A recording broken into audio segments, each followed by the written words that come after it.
Olá, mulher linda, sábia que edifica o lar. Eu sou Eliane Cristine e estamos lendo juntas o livro Arrependimento Profundo e Eficaz de Hernani Santos. Esta leitura foi autorizada. Para a aquisição do livro, entre em contato com a editora Vem. Leitura 18, A Tragédia da Graça Moderna. Pai, eu oro pela amiga que me ouve. Senhor, que reconheçamos que a Tua graça é o maior presente que podemos receber da parte de Deus, pois é através dela que podemos ter novamente acesso ao Pai. Muito obrigada, Jesus, por esse presente tão precioso e valioso e que custou todo o sacrifício de Jesus na cruz do Calvário. Que possamos ser gratos e viver cuidando desse presente como algo muito especial para cada uma de nós. Eu oro por mulheres em nome de Jesus. Amém. A importância da lei nos dias de hoje. Se você é um evangélico não regenerado, não convertido, que não nasceu de novo, quanto mais você ouvir falar da graça de Deus, mais rápido você se perderá. Você ficará frio, banalizará o amor de Deus e sua infinita graça e sairá dizendo: está tudo pago, não tenho que melhorar em nada. Usará a graça como desculpa para os seus pecados. Isso tudo se você é um evangélico não convertido. Normalmente, os que usam a graça como desculpa para suas condutas impuras são os que mais precisam da graça. Porém, se você verdadeiramente conheceu a Cristo e sua infinita glória, quanto mais ouvir falar da graça de Deus e o preço dessa graça na cruz do Calvário, mais santo você será, mais temor terá. A graça não banaliza a lei, não banaliza a vida de oração, não banaliza o pecado, ela conserta tudo através do arrependimento e fé. Você odiará o pecado e mais ainda odiará esse mundo. Veja Tito capítulo 2, do versos 11 ao 12. Porque a graça de Deus se há manifestado trazendo salvação a todos os homens, ensinando-os que, renunciando à impiedade e às concupiscências mundanas, vivamos nesse presente século sóbria, justa e piedosamente. O que é graça? Graça é uma palavra terrivelmente interpretada. Defini-la de modo rápido é notoriamente impossível. Além da definição mais comum, vamos tentar dar outras explicações e explicar também o que é graça. A definição da palavra graça no Velho Testamento, Shem, é usada, por exemplo, em Gênesis, no capítulo 6, verso de número 8. Noé achou graça diante do Senhor. Intensamente relacionada à palavra Shem está a palavra Shanã, que significa mostrar favor. No Novo Testamento, graça é uma tradução da palavra grega charis, que significa elegância, benevolência, favor ou gratidão. Graça não é meramente um favor imerecido, é favor concedido a pecadores que merecem a ira de Deus. Graça é a iniciativa soberana de Deus para com os pecadores. Lucas capítulo 6, do versos 27 ao 36. Graça não aconteceu somente em Cristo, nós estamos na graça. Efésios capítulo 1, do verso 5 ao 6. Toda a vida cristã é dirigida pela graça. Romanos capítulo 5, versos 2. Devemos crescer na graça. Hebreus capítulo 13, versos 9. Graça é a influência voluntária e benevolente de um Deus santo que age soberanamente na vida de pecadores indignos.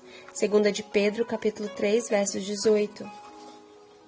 Benevolência é um atributo de Deus de conceder graça. Salmos, capítulo 112, versos 4. Charis é encontrada no texto grego 155 vezes. Somente nas epístolas de Paulo é encontrada 100 vezes.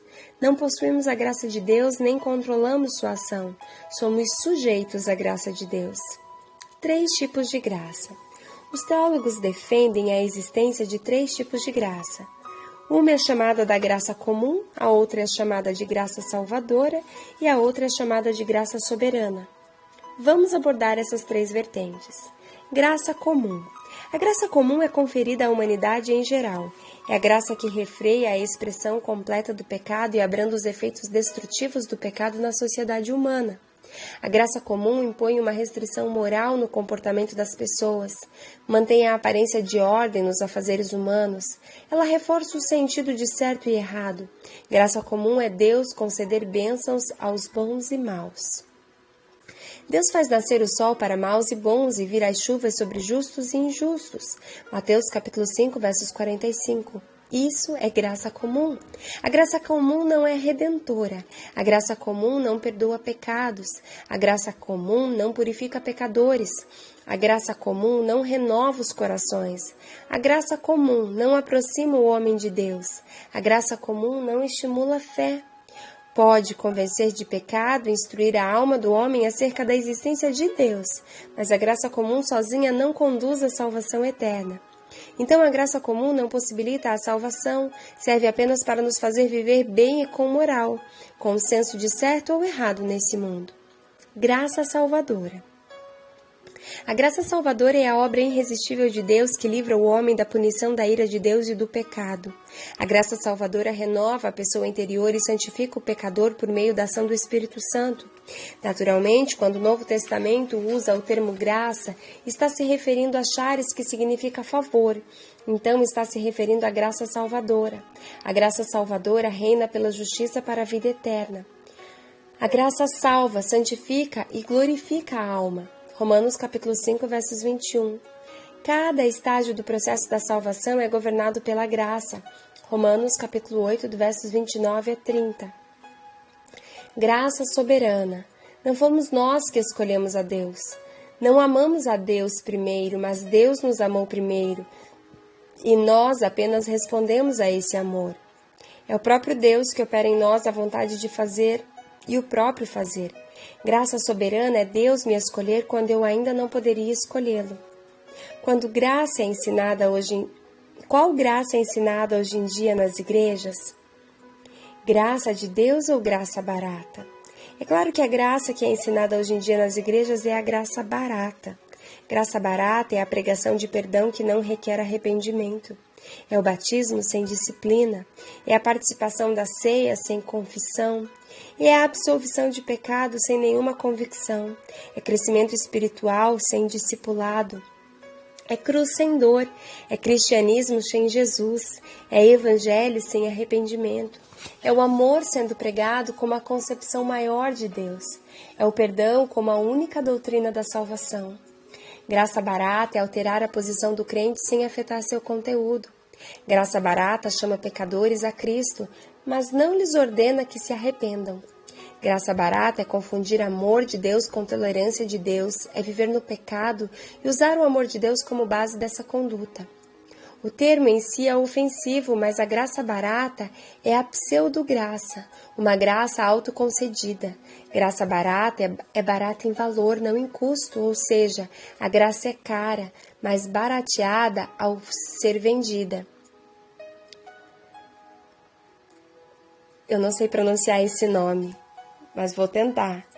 Bonhoeffer disse: a tendência de baratear a graça tem levado sua destruição até o coração do cristianismo. Uau! Inclusive, esse autor, que eu não sei pronunciar o nome, eu estou fazendo a leitura do livro dele sobre discipulado, o discípulo de Cristo. É um livro muito, muito, muito profundo também a respeito da vida cristã. Um livro que eu indico e que também é da editora Mundo Cristão. Ele é um escritor que escreveu no período de nazismo, de dentro da prisão. E ele era pastor também. E quanto a gente tem para aprender a respeito da graça? A graça não pode ser barata, porque ela custou todo o sangue de Jesus na cruz do Calvário, todo o sacrifício, todo o amor de Deus pelas nossas vidas. Que nós possamos verdadeiramente nos apropriar da graça redentora, da graça que nos salva, da graça que nos leva e nos faz ser mais parecidas com Jesus. Um grande beijo, Deus te abençoe e até a nossa próxima leitura.